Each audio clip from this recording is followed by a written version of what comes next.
Yeah, I suck. 25 minutes, put it in. I think I spent more time trying to figure out where to put the double-sided tape that would be a good contact for the tailgate than I did on anything else. Yes, I got hung up on the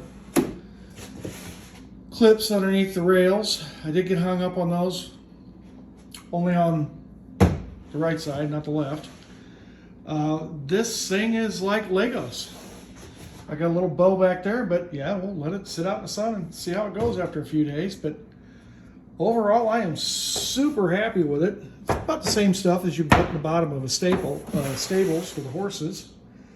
When you get older knees, that feels a lot better. Now this might hurt a little bit getting on, but we'll see how time will tell. It's basically for dogs.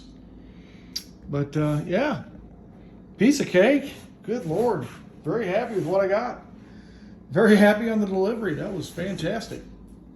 Again, thanks again. Appreciate it.